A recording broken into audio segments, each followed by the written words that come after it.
조갑제 TV 시청자 여러분 안녕하십니까. 2021년 7월 9일 오전 11시 51분입니다. 지금 통일원이라는 이 조직은 박정희 정부 시절에 출범을 했는데 원래 이름은 국토통일부였습니다. 국토통일부, 민족통일부가 아니었습니다. 이게 정확한 명칭입니다. 우리가 지금 추진하는 것은 한반도를 불법 점거하고 있는 북한 노동당 세력을 몰아내고 한반도 전체를 민주공화국으로 만드는 통일입니다. 자유통일입니다. 그리고 이것은 절대로 민족통일이 아닙니다.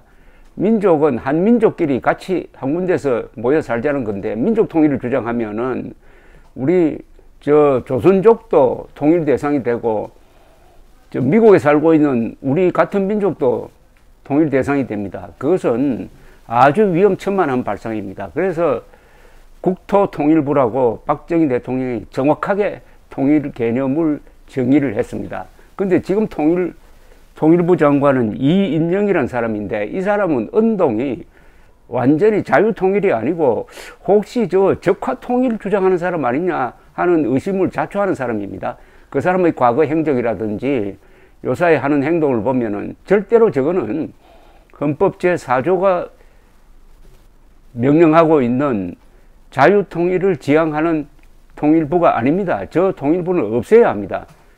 그런데 이 없애야 한다는 주장을 누가 했느냐 하면은 이준석 국민의힘 대표가 오늘 CBS 라디오에 출연을 해가지고 이 주장을 했는데 속이 다 시원합니다.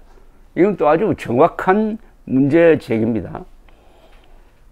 이 대표는 통일을 하지 말자고 하는 게 아니다. 외교와 통일 업무가 분리된 게 비효율적일 수 있다. 외교의 큰 틀 안에서 통일 안보가 있는 것이다. 그동안 남북관계는 통일부가 주도한 게 아니라 국정원이나 청와대에서 바로 관리했고, 통일부 장관은 항상 좀 기억에 안 남는 행보를 했다. 통일부가 주목받았던 시절은 딱 한 번, 과거 정동영 통일부 장관이 외교통일부총리 역할을 하면서 였다라고 했습니다. 이런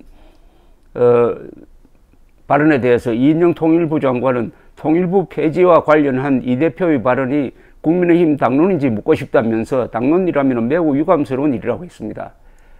이인영이가 매우 유감스럽다는 것은 대한민국으로서는 매우 유익하다는 뜻입니다. 이인영과 대한민국은 대척점에 있습니다. 이인영에게 불리한 것은 대한민국에 유리하고, 대한민국에 유리한 것은 이인영에게 불리한 겁니다. 그런데 여기서 이준석 대표가 지적한 게 일일이 이게 맞는 이야기입니다. 이 통일부라고 했지만 통일부의 역할은 대부분 다 껍데기입니다. 뒤에서 누가 통일부를 조종하느냐 하면은 그것은 국정원, 그리고 국정원 위에 있는 청와대가 했습니다. 통일부는 그냥 간판이었어요.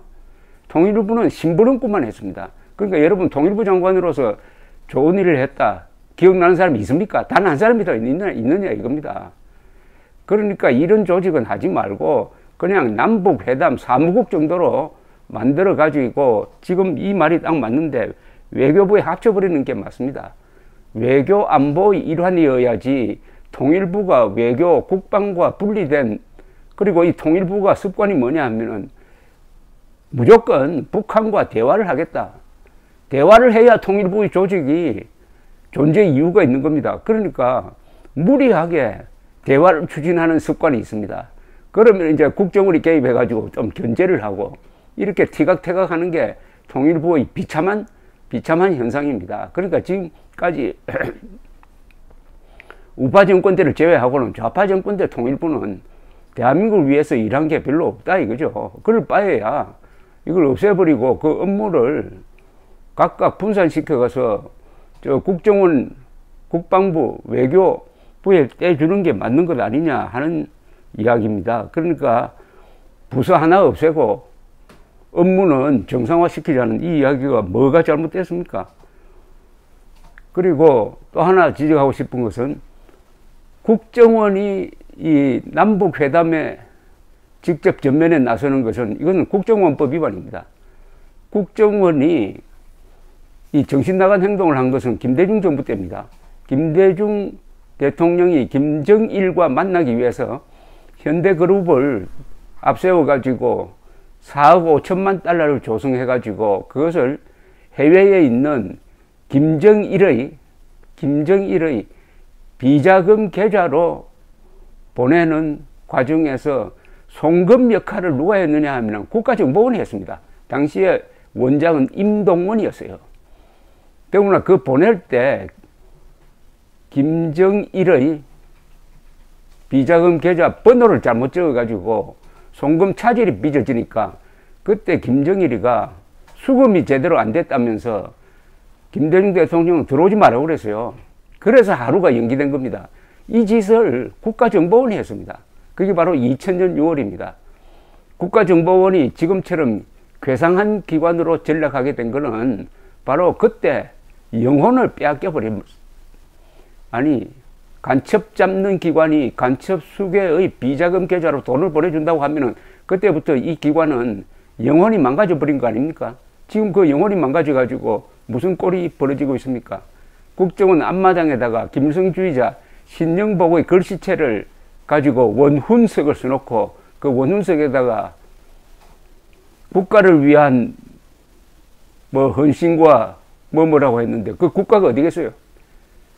신영복이라는 김일성주의자가 말하는 국가는 어디입니까? 그게 대한민국입니까? 조선민주주의 인민공화국 아닙니까?